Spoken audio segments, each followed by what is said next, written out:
또 우리가 그러면 안 되고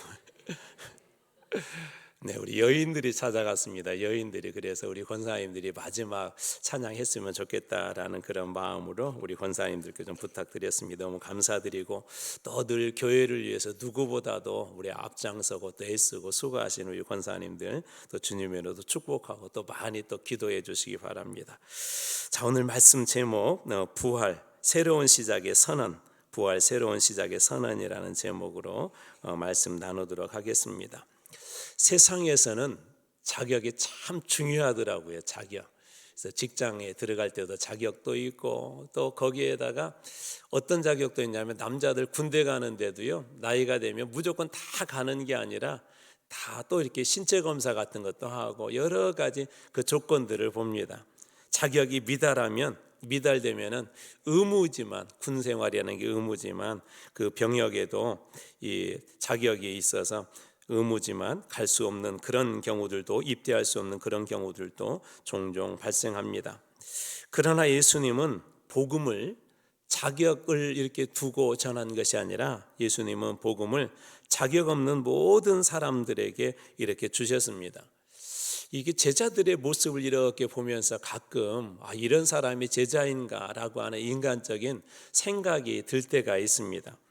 왜냐하면 이 제자들이 예수님을 막상 이렇게 잘 따라다니다가 가룟 유다는 예수님을 배반하고 떠나버렸고 또 심지어 베드로도 예수님을 모른다고 부인했고 어떤 제자들은 예수님의 십자가 앞에서 도망친 그런 사람들도 있기 때문입니다. 제자라면 사실 그렇게 하면 안 되죠. 그런데도 제자들의 그 모습 속에는 불행하게도 이런 모습들이 있습니다.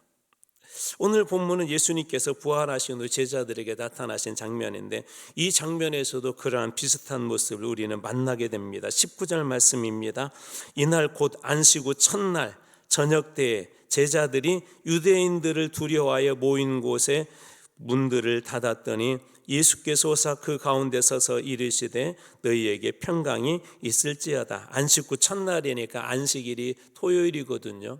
그리고 이제 오늘이 바로 예수님께서 부활하신 날인데 이 저녁 때 제자들이 유대인들을 두려워하여서 모이는 곳의 문을 굳게 닫아버렸대요. 유대인들이 무서워가지고는 그들은 닫아버렸다라고 그렇게 이야기합니다.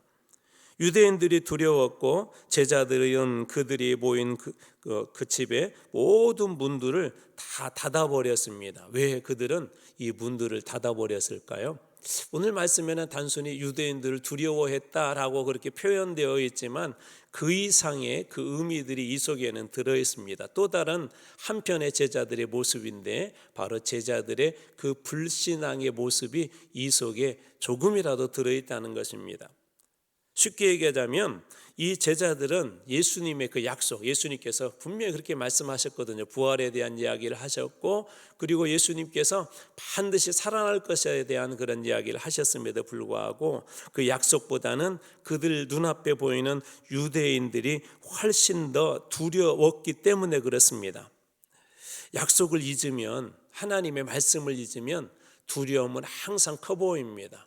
우리가 말씀을 잊어버리게 되면 두려움은 우리가 생각하는 것보다 더 크게 우리들에게 다가옵니다.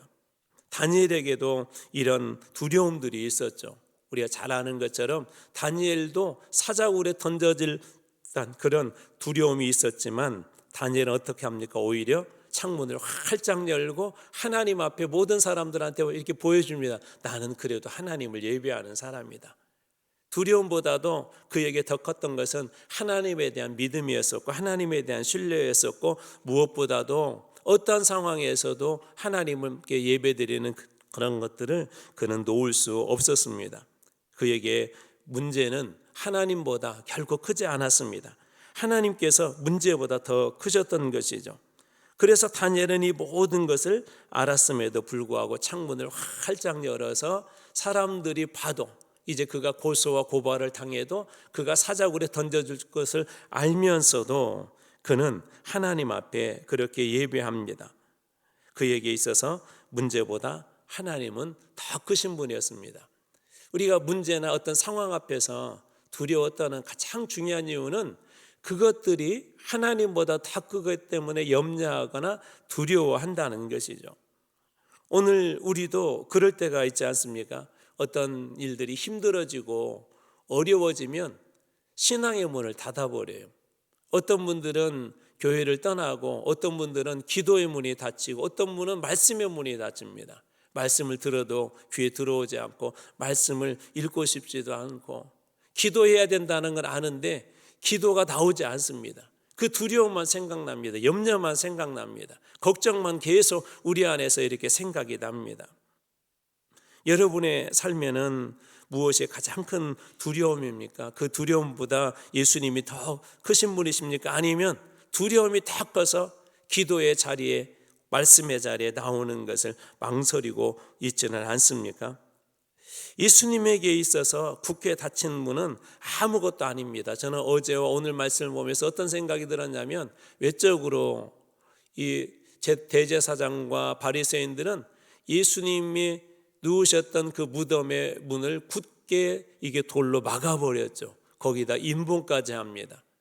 그리고 오늘 본문의 말씀은 제자들은 문을 닫아버리고, 제자들은 문을 닫고 마음을 닫고 그 두려움 때문에 모든 것들이 다 닫혀 있었죠. 예수님에게 있어서 무덤도 닫혀 있었고 제자들도 그렇게 닫혀 있었습니다. 그러나 예수님에게 굳게 닫힌 문은 아무런 그런 소용이 없었습니다. 그리고 무엇보다도 약간 불신앙처럼 보이는 그런 제자들을, 두려움 속에 있는 제자들에게 오늘 예수님은 부활하신 후 그 제자들에게 찾아오십니다. 마치 풍랑 속에서 두려웠던 그 베드로와 그 제자들을 찾아오신 것처럼, 불신앙처럼 보이고 아직 믿음이 연약한 것처럼 보이는 그 제자들을 버려두지 않고 두려움 속에 있는 그 제자들에게 예수님께서 찾아오셨다는 거예요. 홀로 버려두지 않으셨다는 것입니다. 하나님은 어떤 분이십니까? 예수님은 어떤 분이십니까? 우리가 두려움 속에서 홀로 버려지지 않도록 주님은 버려두는 그런 분이 아니시라는 거예요. 우리의 삶이 염려가 때로는 커 보이고 불신앙처럼 보이고 내 신앙이 연약한 것처럼 보인다 할지라도, 주님은 그런 인생에게도 주님께서는 이렇게 찾아오신다는 것입니다. 그래서 어떤 제자는 이렇게 예수님을 의심하기도 했죠. 진짜 당신이 부활한가 맞습니까? 나는 당신을 만져봐야 알겠습니다. 당신을 손을 대봐야 알겠습니다. 제자들의 삶은 그랬지만 그럼에도 불구하고 예수님은 그렇게 연약해 보이는 제자들에게까지도 예수님은 찾아오셨습니다. 그리고 당신이 부활하셨음을 그들에게 보여주시고, 오늘 부활하신 후 그들에게 주셔서 첫 번째 말씀은 뭐냐면, 두려움 속에 있는 제자들에게 너희에게 평안이 있을지어다 라고 그렇게 주님 말씀하십니다. 여러분, 오늘 이 새벽에 여러분 가운데 그런 두려움이 있다면 여러분들에게도 주님이 찾아오신 줄로 믿습니다. 부활하신 주님이 찾아오셔서 여러분에게도 말씀해 주시길 원합니다. 여러분의 인생에 주님의 평강이 있길 주님의 이름으로 축원합니다. 말씀이 분명하게 들려지면 우리 안에 평안이 찾아옵니다. 우리가 두려움에 떠는 이유 중에 하나는 말씀이 명확하게 들리지 않기 때문에 그래요. 우리 갓난아기들 한번 이렇게 상상해 보십시오. 어렸을 때 우리 아이들 이렇게 키웠을 때를 한번 상상해 보십시오. 아이들이 어느 날 이렇게 엄마 곁에 자고 있는데도요, 아이들이 갑자기 자다가 울 때가 있어요.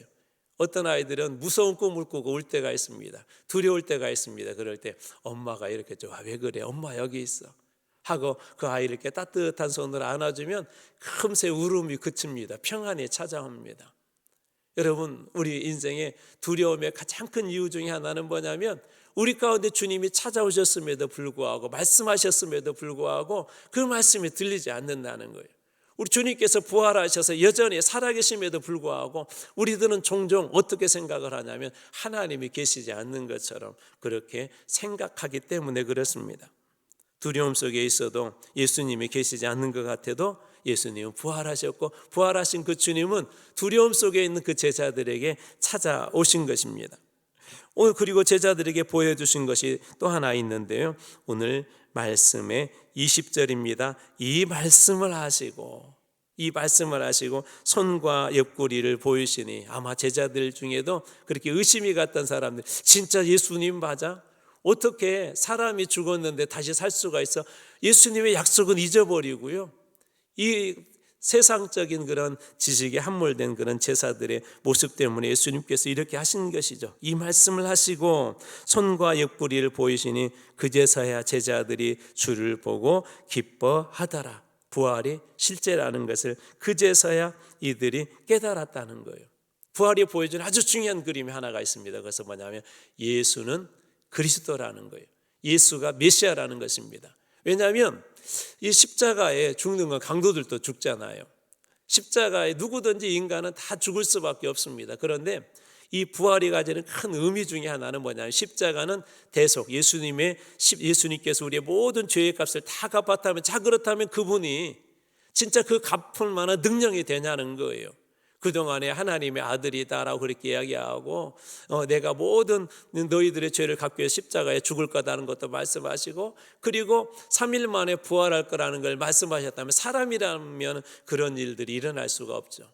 근데 이 부활은 뭐냐면 진짜 그분이 하나님이시라는 것, 하나님의 아들이라는 것을 보여주는 동시에 또 하나는 뭐냐면 십자가에서 부활, 이 속죄의 값을 다 치루었다면 이 부활은 마치 이 영수증과 같은 것입니다. 진짜 이제 모든 죄의 값이 다 사해졌다는, 이분이 그리스도이기 때문에, 그리스도가 아니면 우리는 결코 그 죄의 값, 속죄를 받을 수 없습니다. 그래서 이 주님께서 부활하심을 통하여서 우리들에게 모든 속죄의 값을 치렀다는 영수증과 같은 것을 보여주는 것이죠. 제자들도 아마 예수님 말씀이 진짜 사실이네, 예수님께서 말씀하신 것처럼 진짜 부활하셨는데 그런 것들 때문에 더 기뻐했는지도 모르겠습니다. 예수가 그리스도라는 사실은 오늘 우리들에게 이 소망으로 다가옵니다. 왜 그렇죠? 만약 예수가 그리스도가 아니라면 우리의 믿음도 헛된 것입니다. 예수님께서 부활하지 않았다면 우리가 주님을 믿는 것들도 헛된 것입니다. 우리는 한 사람 혹은 유명한 그런 어떤 성자 같은 그런 사람을 겨우 믿는 신앙이기 때문에 그렇습니다. 예수님은 단순히 사람이 아니라 예수님은 그리스도십니다. 예수님은 메시아입니다. 이 부활을 통하여서 그렇게 보여주셨던 것이죠. 그들이 그리고 나서 어떻게 했다고요? 주를 보고 기뻐하였더라. 저는 이 부활줄이 여러분들에게 이 기쁨이 회복되어지길 주님으로 축원합니다. 여러분들 가운데 그 기쁨이 온전해지길 주님으로 축원합니다. 언제 기뻐했다고요? 주를 보고. 여러분 말씀을 통해서, 기도를 통해서 주님을 만나시길 주님으로 축원합니다. 우리의 인생에 그럴 때가 있잖아요. 해외여행을 어떤 분이 이렇게 갔는데 그냥 여행을 가면 언어가 잘 안 되고 지역을 잘 모르니까 이렇게 가이드하고 같이 다니잖아요. 다니다 보면 의도치 않게 혼자 이렇게 떨어지고 길을 잃어버릴 때가 있어요. 이 한국 같은 데서도 그렇게 하면 당황스러울 터인데 해외에서 그러면 순간 막 온갖 생각들이 다 이렇게 나옵니다. 요즘은 이제 해외 가더라도 다 이렇게 와이파이 되도록 다 들고 가더라고요. 요즘처럼 그런 거라도 있으면 빨리빨리 연락이 되는데 그런 것들도 잘 안 되던 시대였으니까 얼마나 두려웠겠어요. 이러다가 내가 고아되지 않나, 해외에서 완전히 이 사람들에게 어디에서 잊어버린지도 모르고 한국으로 돌아갈 별 생각이 다 들 때, 그때 마침 우연치 않게 그 사람들도 일행들도 찾고 있었고 이분도 찾고 있는데 이렇게 둘이 딱 만나게 됐대. 그때 그 기쁨을 잊을 수가 없대요. 여러분 잠시 길을 잃어버렸다가도 내 인생을 가이드해 줄, 내 여행을 가이드해 줄 사람을 만나는 것만 해도 큰 기쁨인데, 여러분 우리의 인생에 평생 영원으로 그리고 영생으로 인도하는 그리스도를 만났다는 것만큼 여러분 큰 기쁨이 어디 있을까요? 저는 특별히 우리 주님께서 부활하신 이날에 혹시 아직까지도 인격적으로 주님을 만나지 못한 그런 분들이 있다면 주님을 만나시길 주님의 이름으로 축원합니다. 주를 보고 기뻐하였더라. 오늘이 우리 예배드리고 기도하고 주님 앞에 나가는 그 자리가 주님을 보고 기뻐하는 하루 되시길 주님의 이름으로 축원합니다. 더 중요한 사실이 또 한 가지가 있습니다. 21절 말씀입니다. 예수께서 또 이르시되 너희에게 평강이 있을지어다. 오늘 본문의 말씀에 보면 두 번이나 그렇게 말씀하시죠. 저자들에게 찾아오셔서 가장 먼저 전한 인사가 너희에게 평강이 있을지어다. 그리고 이제 보여주시고 제자들이 주님을 보고 기뻐하였을 때 또 그렇게 이야기합니다. 또 이르시되 너희에게 평강이 있을지어다. 아버지께서 나를 보내신 것 같이 나도 너희를 보내노라. 두 가지 주님께서 하셨어요. 첫 번째로는 말씀하셔서 평강이 있으리라 말씀하시고, 두 번째로 이제 나도 너희를 세상으로 보낸다. 나도 너희를 세상으로 보낸다. 제자들을 세상으로 주님께서 이렇게 보내신다고. 부활하신 후에 지금 어떻게 보면 중요한 것 아니에요? 그런데 놀라운 한 가지, 여러분, 무엇인가 데칼코마니처럼 보이는 그림이 있지 않습니까? 예수님의 십자가의 죽음을 가운데 놓고 한번 양쪽을 살펴보십시오. 예수님의 마지막 말씀이 뭐였었죠? 땅끝까지 가서 제자 삼아라는 말씀이었었고, 그리고 부활하신 후 이제 제자들에게 평강이 있을지어다 인사 다음에 주셨던 그 말씀은 뭐냐면 나도 너희를 세상으로 보낸다. 예수님께서 가장 중요한 우리에게 맡겨진 그 사명이 무엇인가를 알 수가 있죠. 오늘 우리들에게도 이 제자들을 세상으로 보낸 것처럼 예수님은 단순히 부활하신 그 주님을 보고 기뻐하는 그 신앙에 머물러 있는 것이 아니라 예수님께서는 오늘 우리들도 그렇게 다시 세상으로 이렇게 보냅니다. 그런데 그냥 보내지 않습니다. 22절입니다. 이 말씀을 하시고 그들을 향하여 숨을 내쉬며 이르시되 무엇을 받아라? 성령을 받아라. 이 장면을 볼 때마다 뭘 생각해야 된다고 그랬죠? 제가 이런 장면을 볼 때마다 창세기를 생각해야 된다고 그랬죠. 아담을 만드셨을 때를 생각해야 된다고 그랬죠. 이 그림은 또 어디에 가서 했냐면 마른 뼈, 에스겔서에 보면 마른 뼈 골짜기에서도 이와 같은 그림들이 있습니다. 그 그림을 볼 때마다 창세기를 생각하셔야 돼요. 마치 아담 흙으로 만든 그 아담은 아직은 그냥 흙으로 만든 인형에 불과하죠. 그런데 어떻게 했다고요? 그 코에 생기를 불어넣으시니 사람이 생명된지라. 구약의 하나님은 사람을 살게 했다면 우리 예수님은 교회를 살게 하신 분이신 것을 믿으시기 바랍니다. 이 교회 안에도 이 하나님의 성령이, 이 생기가 들어와야 합니다.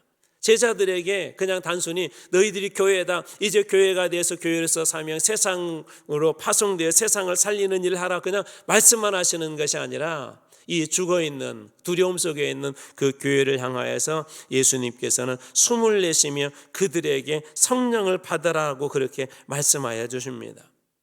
부활은 그런 의미에서 몇 가지 의미가, 첫 번째 예수 그리스도께서 다시 사셨다는 걸 우리에게 분명히 보여주시는 것, 두 번째 그분이 그리스도이라는 것을 보여주고, 세 번째 그렇기 때문에 주님께서 우리에게 남겨주신 이 사명을 우리도 이 교회도 감당해야 한다는 것입니다. 부활을 믿는다면, 주님 부활하신 것을 믿는다면 그분이 그리스도이시기에 그분이 인류의 모든 죄를 감당할 수 있는 유일한 분이시기 때문에 교회가 감당해야 될 중요한 사명은 뭐냐면 성령 받고 복음을 전하는 일들입니다. 특별히 오늘 이 새벽에 나온 여러분들에게 부탁합니다. 여러분 5, 1년 동안 꼭 한 명 이상씩 전도하십시오. 복음 전하는 일들을 하십시오. 교회가 이 일들을 감당하는 게 부활하신 그 주님을 믿는 신앙의 아주 중요한 핵심 중에 하나가 바로 이것입니다. 십자가에 죽으신 이유도 바로 이것 때문에 그렇습니다. 그래서 어떻다고요? 십자가를 중심으로 예수님께 제자들이 유언과 같이 주셨던 그 말씀도 이 세례를 주라고, 제자를 삼아라고, 복음을 전하라고 하셨고, 또 부활하신 후에 제자들에게도 가장 먼저 나도 너희를 세상으로 보낸다라고 그렇게 말씀하신 것입니다. 부활은 이런 의미에서 신호탄입니다. 예수님께서 이제 다시 교회를 세워주겠다는 그런 신호탄이기도 하고, 그 교회를 통하여서 세상을 살리시겠다고는 그런 신호탄이기도 합니다. 사랑하는 성도 여러분, 이 부활의 새벽에 여러분들을 그렇게 한번 축복하고 싶습니다. 주님이 부활하신 것처럼 여러분들도 반드시 부활하는 그런 날이 오게 될 줄로 믿습니다. 초대교회 성도들이 두렵고 떨렸지만, 순교라는 그런 자리에 그들이 언제 무너질지 몰랐지만, 그럼에도 불구하고 그런 자리에서 순교를 감당할 수 있던 가장 중요한 이유 중에 하나는 이 부활을 믿었기 때문에 그렇습니다. 그들에게 두려움이 없었겠어요? 염려가 없었겠어요? 그때 당시에 예수를 믿는다는 것은 가족들까지, 우리 이런 말 많이 듣잖아요. 조선시대 그런 말 있잖아요. 3대를 갖다가 멸족시킨다고, 그런 얘기들 있잖아요. 그런 것처럼 그런 때였었어요. 단순히 혼자가 아니라 가족들까지도 그렇게 위협을 받는 그런 때였습니다. 그럼에도 불구하고 그들이 믿는 게 있어요. 부활하신 주님은 진짜다. 우리도 그 주님처럼 부활할 것이다. 그러며 그들이 그 신앙들을 그렇게 지켰던 것이죠. 이제 여러분들에게도 그렇게 한번 도전합니다. 부활하신 주님은 여전히 살아계십니다. 여러분 곁에 계십니다. 문제보다 크신 분이십니다. 모든 것들이 뛰어나신 분이십니다. 염려를 바꾸어서 기쁨이 되고 찬송이 되게 하실 수 있는 분이 우리 주님이십니다. 이 부활의 새벽에 이 기쁨과 이 영광과 이 놀라운 축복을 여러분들이 누리시길 주님으로 축원합니다. 두려움이 변화해서 주를 보고 기뻐하였다라는 우리 제자들처럼 오늘 이 부활절 이 하루가 여러분들의 그 삶 속에 큰 하늘의 기쁨으로 채워지길 주님의 이름으로 축원합니다. 기도하겠습니다.